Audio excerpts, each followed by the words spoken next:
Dear brothers and sisters in the Lord, today's verse for our meditation is taken from the book of Psalms 136, verse 1. Give thanks unto the Lord, for he is good, for his mercy endureth forever. యెహోవా దయాళుడు, ఆయనకు కృతజ్ఞతాస్తుతులు చెల్లించుడి, ఆయన కృప నిరంతరముండును. Psalm 136 is a special psalm. 136వ కీర్తన ఇదొక ప్రత్యేకమైన కీర్తన. Each one of its 26 verses repeated the sentence, his mercy endureth forever. దీనికున్న 26 వచనాల్లో కూడా ప్రతి వచనంలో ఆయన కృప నిరంతరముండును అనే మాట కనబడుతుంది. Psalm 118 repeated that affirmation 5 times. In Psalm 18 also 5 times we can see. మరి 18వ కీర్తనలో కూడా 5 పర్యాయాలు ఈ మాటను మనం గమనించవచ్చు. Throughout the Hebrew scriptures, Hebrew లేఖనాలన్నిటిలో కూడా this phrase has somewhat a liturgical sense to it, as if the assembled people of Israel said and sung this in response to the direction of the Levites leading the singing. When the Levites are singing, leading the singing, all the Israelites were chanting it as a second line. This is got some importance among Israel. లేవీలైన వారు ఈ కీర్తన పాడుతూ ఉండగా ఆ సేవ చేస్తున్నప్పుడు తక్కిన ఇశ్రాయేల్ ప్రజలందరూ కూడా ఆయన కృప నిరంతరముండును అలా పలుకుతుండేవారు. So Ezra 3:11 indicates that this encouragement was a part of a responsive singing among God's people. యెజ్రా గ్రంథం 3వ అధ్యాయం 11వ వచనంలో దేవుని ప్రజల మధ్య ఈ మాటలు పలుకుతూ వారి పాట పాడేవారు. Yeah, for they sang responsively, praising and giving thanks to the Lord. ఆ రీతిగా అట్లా మార్చి వాళ్ళు పాడుతూ దేవునికి కృతజ్ఞతలు చెల్లించేవారు. For he is good, for his mercy endures forever towards Israel. ఆయన దయాళుడు, ఆయన ఇశ్రాయేలీయుల ఎడల ఆయన దయాళుడు, ఆయన కృప నిరంతరముండును. So this sentence is used several other times in the Old Testament. ఈ మాటలు పాత నిబంధనలో ఇంకా మిగతా భాగాల్లో కూడా అనేక పర్యాయాలు every time in the context of some public praise or declaration. మన ప్రజల్లో మరి దేవుని స్తుతిస్తూ ఆయన గురించి వ్యక్తపరిచినటువంటి ప్రకటించినటువంటి ఆ సందర్భాల్లో చూడొచ్చు. His mercy endureth forever. ఆయన కృప నిరంతరముండును. Some of the times it was sung in the Old Testament. కొన్ని పర్యాయాలు పాత నిబంధనలో ఇవి పాడినారు. I will quote 3 or 4 times. ఒక 3-4 సందర్భాలు చెప్తాను. In David's psalm of praise recorded in 1 Chronicle 16th chapter. మొదటి దినవృత్తాంతం గ్రంథం 16వ అధ్యాయంలో దావీదు యొక్క కీర్తన అనేది ఇక్కడ ప్రస్తావించబడింది. That is in 7 to 36 verses. 7 నుండి 36 వచనాల్లో. And in the assignments of the priests of David's day, this is one of the assignments. దావీదు కాలంలో యాజకులైన వారికి అప్పగించబడినటువంటి పని ఇది కూడా ఒకటి. That's what we read in 1 Chronicle 16:41. ఈ మాటలు మొదటి దినవృత్తాంతం గ్రంథం 16వ అధ్యాయం 41వ వచనంలో మనం చదవవచ్చు. That is almost the second instance. దాదాపు ఇది రెండవ సందర్భం. Thirdly, మూడోది, in Israel's praise at the dedication of Solomon's temple. సొలొమోను దేవాలయ మందిర ప్రతిష్ఠ సమయంలో ఇశ్రాయేలీయులు పాడింది. 2 Chronicles 5:13. రెండవ దినవృత్తాంతం గ్రంథం 5:13. 7:3. 7వ అధ్యాయం 3వ వచనం. 7:6. 7వ అధ్యాయం 6వ వచనం. And fourthly, నాలుగోది, in the record of the Lord's victory over the Ammonites as they praised in 2 Chronicles 20:21 during Jehoshaphat. రెండవ దినవృత్తాంతం 20వ అధ్యాయం 21వ వచనం. యెహోషాపాతు కాలంలో వారు శత్రువులపైన సాధించిన విజయంలో అమోనీయుల మీద వారు విజయం సాధించినప్పుడు కూడా ఈ మాటలు పలికినారు. Fifthly, ఐదవదిగా, in the future praise by Israel after the destruction suffered by the Babylonian conquest. మరి బబులోను వారు వీరిని చెరలో తీసుకొని వెళ్ళిన తర్వాత ఆ కాలంలో తర్వాత వాళ్ళు పాడిన సందర్భం.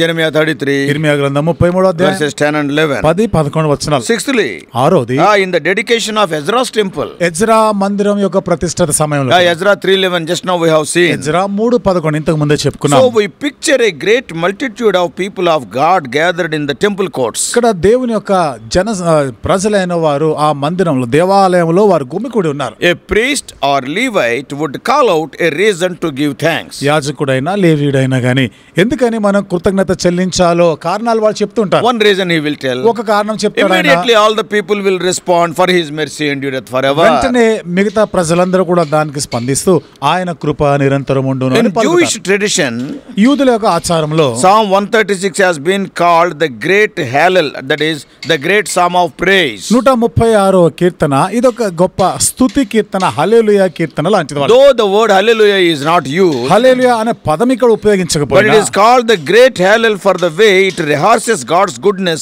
in regard to his people and encourages them to praise him for his merciful and steadfast love. దేవుని యొక్క మంచితనము, ఆయన యొక్క స్థిరమైనటువంటి ప్రేమను గురించి వాళ్ళు కృతజ్ఞత పూర్వకంగా స్తుతించడం అనే భావన ఇందులో మనకు So కనబడుతుంది. if we read the first 4 verses, కాబట్టి మొదటి 4 వచనాలను we చదివితే can note that the enduring mercy of God is from the beginning of time. యెహోవా కృప నిరంతరం ఉండును అనేది మనము ఆరంభము నుండి కూడా, ఆ కాలం నుండి కూడా మనం Yeah, గమనించవచ్చు. oh, give thanks unto the Lord for his good. చూడండి, ఆయన దయాళుడు కాబట్టి ఆయన కృతజ్ఞతలు చెల్లించుడి. As in the previous psalm, అంతకు ముందు కీర్తనలో Psalm 136 also gives thanks and praise to God for his goodness. 136వ కీర్తనలో కూడా ఇంతకు ముందు కీర్తనలో ఉన్నట్టుగానే దేవుని యొక్క దయాళుత్వాన్ని బట్టి, మంచితనాన్ని బట్టి కృతజ్ఞతలు So చెల్లించాలి. the fact that God is good is fundamental to all that he is and he does. దేవుడు దయాళుడు అనేటువంటిది ఒక పునాది అనే సత్యము. ఆయన చేసిన ఆయన చేయువాడు, ఆయన చేసినాడు కూడా. ఆయన We know that God is love. మనం ఎరుగుతాం దేవుడు ప్రేమ అయి ఉన్నాడు. 1 John 4:8 మొదటి యోహాను 4:8 or 4:16. అయ్యా 4:16లో And that love is an expression of his goodness. ఆ ప్రేమయే దేవుని మంచితనం యొక్క వ్యక్తీకరణ. This is a wonderful reason to give Yahweh thanks. కాబట్టి యాహవే దేవునికి కృతజ్ఞత చెల్లించడానికి ఇది ఒక చక్కని కారణం. So give thanks is not the whole meaning of this word, కృతజ్ఞత చెల్లించాలనేది ఒకటే ఈ వచనం అంతటి భావం కాదు but కానీ and therefore calls us to be thoughtful, grateful worship, spelling out what we know or have found of God's glory and his అయితే deeds. మనం దేవుని యొక్క మహిమ, ఆయన కార్యాల గురించి మనం ఏమి ఎరిగి ఉన్నామో, మన తలంపులు, మన క్రియలు కూడా ఆ రీతిగా స్తుతించడం. He is good beyond all others. చూడండి, మిగతా అందరికన్నా కూడా ఆయన ఎంతో మంచివాడు. Indeed, he alone is good and in the highest sense. ఇంకా చెప్పాలంటే ఆయన మాత్రమే దయగలవాడు. ఉన్నతమైనటువంటి స్థితిలో ఆయనే He is దయగలవాడు. the source of good, the good of all good. ఆయనే మంచితనానికి ఆయనే ఆధారము. సమస్తమైనటువంటి He is మంచితనానికి the ఆయనే ఆధారం. sustainer of good. ఆయనే మంచితనాన్ని ఆయన మరి ఉంచగలిగిన He is వాడు. the perfecter of good. ఆయన మంచితనాన్ని పరిపూర్ణం He is the చేయవాడు. rewarder of good. ఆ మంచితనానికి ఆయన బహుమానం ఇచ్చేవాడు. For this he deserves the constant gratitude of his people. అందుకనే తన ప్రజలు ఎడతెగక ఆయనకి కృతజ్ఞులై ఉండాలి అనేది కోరుతున్నారు. Because we are made in God's image as per Genesis 1:26 and 27. ఎందుకంటే ఆదికాండము 1:27-28 వచనం ప్రకారం మనం ఆయన స్వరూపములో సృష్టించబడినాం కాబట్టి We know something of what is good. మంచితనము మంచిదనగా ఏంటో మనకు తెలుసు కొంతవరకు. Of course, we are fallen as per Romans 5:19. రోమీయులకు రాసిన పత్రిక 5:19 వచనం ప్రకారం అయితే మనం పడిపోయినటువంటి జనాంగం. And our knowledge of good is corrupted. మరి మన మంచితనం గురించినటువంటి ఆ జ్ఞానం మాటకు వస్తే అదంతా కూడా చెడిపోయినటువంటి. Yet our entire concept of good is rooted in God and his goodness. అయినను మనకు సంబంధించిన మంచితనం గురించి చెప్పాలంటే అంతా కూడా ఆయనలోనే అది వేరుపారి ఉంది. So those who question God's goodness do so according to some standard of what good and what evil. They are having their own standards, that's why they question. దేవుని మంచితనం గురించి వాళ్ళకున్నటువంటి ఆలోచనలు, అభిప్రాయాలు ఉన్నాయి కాబట్టి ప్రశ్నిస్తూ ఉంటారు దాన్ని. The very existence of that standard connects them to something beyond themselves, back to the creator who made them in his own image. కాబట్టి తన స్వరూపములో సృష్టించినటువంటి ఆ సృష్టికర్త యొద్దకు మరలా ఈ జ్ఞాపకాలకు వస్తున్నాం. He is good. ఆయన మంచివాడు. And then తర్వాత his mercy endures forever. ఆయన కృప నిరంతరం ఉండును. This is the first of 26 times this phrase is repeated in this ఈ psalm. ఈ కీర్తనలోని 26 వచనాల్లో ఇది మొదటి సందర్భం. That is in verse 1. మొదటి It వచనంలో was probably the answer of the congregation of Israel to each first line spoken by the priests and Levites. బహుశా ఇది ఇశ్రాయేలు ప్రజలు, లేవీలైన వారు మొదటి వరుసని వాళ్ళు ప్రకటన చేస్తూ వాళ్ళు పాడుతుండగా దానికి స్పందనగా ఇశ్రాయేలు రెండో వచనం If you పలికేవారు. read 1 Chronicles మొదటి దినవృత్తాంతముల గ్రంథంలో 16th చదివితే chapter 16వ అధ్యాయంలో 37 to 41, 37 నుండి 41 it వచనాల్లో suggests that his mercy endures forever. This was sung daily as a part of their morning and evening sacrifices. ఆయన కృప నిరంతరం ఉండునటువంటి ఈ పదము, ఈ వరుస ప్రతి ఉదయము సాయంత్రం వాళ్ళు బలు అర్పించే సమయంలోనూ పాడుతూ ఉండేవారు. Most hymns with a solid, simple chorus become favorites with congregations. Some line will be there, it will be a favorite and it will be famous. ఎక్కువ శాతం ఆ పాటల్లో ఒక వరుస ఏదో వాళ్ళకి చాలా ఇష్టమైన ప్రీతికరమైనటువంటిది వారు పదే పదే అవి పాడుకునేవిగా ఉంటాయి. So the greatest demonstration of the always enduring mercy of God was seen in the person and the work of Jesus Christ. ఎల్లప్పుడూ ఆయన కృప నిరంతరం ఉండునటువంటి క్రియ యేసుక్రీస్తు అనేటువంటి ఆ వ్యక్తిలో మనం దీన్ని He చూడాలి. is the savior of the world. ఆయన ఈ లోక రక్షకుడు. His mercy endures forever. ఆయన కృప నిరంతరం ఉండును. So the declaration proclaims that Hesed means mercy, the Hebrew word. కాబట్టి ఈ ప్రకటన ఇక్కడ ఏమని చెప్తుంది? హెస్సెద్ అనేటువంటి హెబ్రూ పదం ఇక్కడ ఉపయోగించబడింది. For mercy, కనికరం లేదా కృపను గురించి. కనికరము never ends and will always be given to his people. కనికరం ఎప్పుడు కూడా అంతమయ్యేది కాదు, ఎల్లప్పుడూ తన ప్రజలకు అది అందించేదే. So mercy is translated from the Hebrew word hesed. ఈ కనికరం ఇంగ్లీష్ లో ఉన్న పదము అది హెబ్రీ భాషలో హెస్సెద్ అనే మాట నుండి వచ్చింది. So that may be understood as Yahweh's grace. కాబట్టి ఇది యాహవే యొక్క కృప, యెహోవా యొక్క కృపగా. His loyal love. ఆయన యొక్క యథార్థమైనటువంటి ప్రేమ. His covenant love unto his people.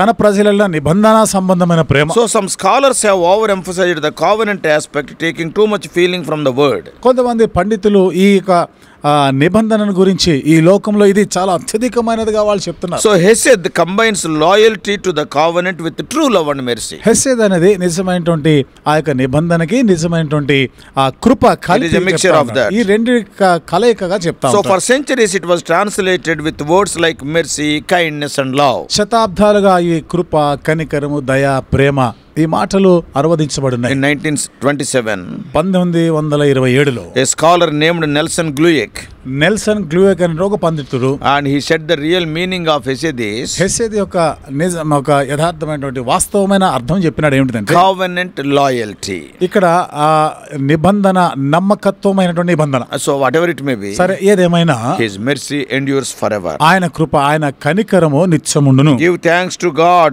see, because he is the God of gods and the Lord of lords. ఆయన ప్రభువులకు ప్రభువు అయి ఉన్నాడు, ఆయన దేవుళ్ళకు దేవుడే ఉన్నాడు. కాబట్టి దేవునికి కృతజ్ఞతలు Reasons చెల్లించి, are repeatedly found to thank and praise God. దేవునికి కృతజ్ఞత చెల్లించి స్తుతించడానికి కారణాలు అనేక పర్యాలు మనకు కనబడుతున్నాయి. Here each reason is connected to God who he is. ఇక్కడ ప్రతి కారణము కూడా దేవునికి సంబంధించినవిగా ఆయన ఏమై ఉన్నాడో అనేది In every చూపిస్తాం. verse we are seeing, ఇది ప్రతి వచనంలో మనం he చూస్తాం. is greater than any of the supposed gods and lords of the nations. కాబట్టి ఈ జనాంగములు ఎవరి దేవుళ్ళు దేవతలు అనుకుంటున్నారు, పూజిస్తున్న వారందరికి పైన ఉన్నవారు. Yeah, this idea can be drawn from Deuteronomy 10:17. కాబట్టి ఈ తలంపు అనేది ద్వితీయోపదేశకాండ 10:17 నుండి కూడా And తీసుకొనబడింది. the opening stanzas refer to the one to whom reference is made throughout by the three great names, that is Lord, God and Lord also, only first letter L capital. ప్రారంభపు వచనాలుగా మనం దాన్ని గమనిస్తే యెహోవా దేవుడు, ఇంగ్లీష్లో lord అనేది మొదటి అక్షరము పెద్ద అక్షరంతో ఉన్నట్టుగాను, And all the four letters also capital. మరి ఆ 4 అక్షరాలు కూడా మరి పెద్ద అక్షరంలోను, And also the word God also. తర్వాత దేవుడు అనేటువంటి పదం కూడా. What does it mean? అంటే దీని అర్థం ఏమిటి? Jehovah is the title of his grace. Psalm 136:1. 136:1 ప్రకారం యెహోవా అనేది ఆయన యొక్క కృపకి అదొక బిరుదు లాంటిది. Elohim is the name of his might. 136:2. 136:2 Elohim అనేది ఆయన దేవుడు Might. బలం గలవాడు అనేది And చూపిస్తాం. thirdly, Adonai in verse 3. మూడోది చూస్తాం, 3వ వచనంలో అదోనాయి. It is the title of his sovereignty. ఇది ఆయన సార్వభౌమాత్మాని యొక్క ఆ బిరుదు. Oh, the Lord of lords. ప్రభువులకు ప్రభు. All lords in the plural are summed up in the Lord in the singular. All the other lords have to obey to the single Lord. అంటే ప్రభువులు అనబడే వీరందరూ కూడా ఏకవచనం ఉంటుంది, ఒకే ప్రభువునకు వారు లోబడి ఉండవలసింది. He is more lordly than all emperors and the kings condensed into one. చక్రవర్తులు, రాజులు వీళ్ళందరినీ కలిపినప్పుడు వీరందరిపైన ఈయన ఒక్కడే ప్రభు అయి To ఉన్నాడు. him who alone does great wonders. ఆయన ఒక్కడే మహాశ్చర్య కార్యములు God's చేయవాడు. people were invited to praise him as the God of the true power and miraculous wonders. దేవుని ప్రజలైనటువంటి వారు దేవుని యొక్క అద్భుత కార్యాలు, ఆశ్చర్య క్రియలు బట్టి ఆయన స్తుతించడానికి కొరకే కోరబడుతున్నారు. Most of the rest of the psalm describes many of his great wonders. మిగతా కీర్తన అంతట్లో కూడా దేవుడు చేసినటువంటి అనేకమైనటువంటి అద్భుత కార్యాల గురించి Some of చెప్పబడింది. those things speak of his great mercy. వాటిలో కొన్ని కొన్ని ఆయన యొక్క గొప్ప కనికరం గురించి and also మాట్లాడుతున్నాయి. his mercy, grace. ఆయన యొక్క కృపను గురించి So the మాట్లాడుతున్నాయి. attributes here mentioned are those of goodness and power. ఇక్కడ ఆయన లక్షణాలు, ఆయన యొక్క మంచితనము, ఆయన యొక్క బలము, ఆయన అధికారాన్ని గురించి మాట్లాడుతున్నాయి. That is, he is able to save. అంటే ఆయన రక్షించగలవాడు, రక్షించే సమర్థుడు. His works are all great in wonder. ఆయన క్రియలు ఎంతో అద్భుతమైనవి, ఆశ్చర్యమైనవి. In fact, in minute objects of the microscope we behold as great wonders as even the telescope can reveal. మనం ఇంకా చాలా క్షుణ్ణంగా, సూక్ష్మంగా కూడా మనం గమనించినప్పుడు సమస్తం కూడా అవన్నీ ఆ దేవుని కార్యాలు, అద్భుత కార్యాలు. If you in a microscope, if you see, మీరు గాని ఆ మైక్రోస్కోప్ ద్వారా చూస్తే, if you see an ordinary leaf, ఒక సామాన్యమైన you సాధారణ can see the wonder of God. అందులో కూడా దేవుని యొక్క అద్భుతాన్ని And చూడగలరు. if you see through a telescope all the stars, అలా మీరు ఆ టెలిస్కోప్ ద్వారా ఆ నక్షత్రాలన్నింటినీ కూడా there చూస్తే also we can see the greatness of God అక్కడ కూడా wonders. దేవుని యొక్క అద్భుతాలు, ఆయన ఒక మహాశ్చర్యకార్యం So చూడగలరు. it is true that God alone does great wonders. కాబట్టి దేవుడు ఒక్కడే మహాశ్చర్యకార్యం చేయవాడు అనేది So like Satyam. this, the whole psalm praises God for his mercy. ఈ రీతిగా కీర్తన అంతా కూడా దేవుని యొక్క కనికరం, ఆయన కృపను బట్టి స్తుతించేది. So may God enable us to understand his greatness and worship him for his eternal qualities. దేవుని గొప్పతనాన్ని గ్రహిస్తూ ఆయన నిత్యమైనటువంటి లక్షణాలను బట్టి మనం ఎల్లప్పుడూ ఆయనని స్తుతిస్తూ ఆరాధిస్తుండు వారుగా దేవుడు చేయనుగాక. May God bless us. దేవుడు మనల్ని దీవించును గాక. Let us pray. ప్రార్థన చేసుకుందాం. Loving heavenly Father, ప్రేమగల మా పరలోకపు thou art తండ్రి, the one who can only do wonders. దేవా నీ ఒక్కడవే మహాశ్చర్యకార్యం Oh, చేయవాడు. by the power of thy word thou hast created the universe. నీ నోటి మాట శక్తి వలన విశ్వమును సృష్టించావు. By the power of thy word you are maintaining the universe. నోటి మాట శక్తి వలన విశ్వం అంతటిని కూడా ప్రభు నడిపిస్తున్నావు. Everything what we see is a wonder to us. దేవా మేము చూసే ప్రతిదీ కూడా ఇది మా కనులకు ఆశ్చర్యం. To be true, we cannot understand even the structure of a small leaf of a tree. నిజంగా చెప్పాలంటే ప్రభా, ఒక వృక్షంకున్నటువంటి ఒక్క ఆకుని కూడా పూర్తిగా మేము అర్థం Many చేసుకోలేము. things we do not know. ఎన్నో విషయాలు మాకు తెలియని ఉన్నాయి. But O Lord, thou art the Lord of lords and God of అయితే gods. ప్రభువా, నీవు ప్రభువులకు ప్రభు, దేవుళ్ళకు దేవుడై ఉన్నావు. All the lords and emperors together of this world, they are nothing before you. ఈ లోక సంబంధంలో ప్రభువులు అన్నబడి వారు, చక్రవర్తి వీళ్ళందరూ కూడా నీ ఎదుట వట్టివారే. Yet you loved a fallen sinner like me. అయినను ప్రభా, నాలాంటి పడిపోయిన పతనమైన పాపిని ప్రేమించావు. Out of love thou hast come to this ఈ world. ప్రేమను బట్టి ఈ లోకానికి వచ్చినావు. Lord, we thank you for that. దేవా, దానికై మీకు వందనాలు We worship you for that. మిమ్మల్ని ఆరాధిస్తున్నాం. You are a holy God and a sovereign God and mighty God. నువ్వు పరిశుద్ధుడవు, సార్వభౌముడవి, నువ్వు శక్తి You గలవాడు, are our creator. నువ్వు మా సృష్టికర్త. Oh Lord, we are bound to worship you because we are the part of the creation. దేవా, మేము సృష్టిలోని భాగం, అందుకే మిమ్మల్ని ఆరాధించబద్దులమై ఉన్నాం. You are our owner. నీవు ప్రభు మా యజమానుడు. Thank you, Lord, for this wonderful psalm. దేవా, ఈ అద్భుతమైన ఈ కీర్తనను బట్టి వందనాలు చెల్లిస్తున్నాం. Throughout this day we may be in this worshipful attitude, remembering thy greatness. దినమంతా కూడా మీ గొప్పతనాన్ని స్మరిస్తూ ఆరాధన వైఖరిలో ఉందుము గాక. In Jesus' precious name we pray. యేసు ప్రభు వారి అమూల్యమైన నామములో ప్రార్థించి వేడుకుంటున్నాము తండ్రి. Amen.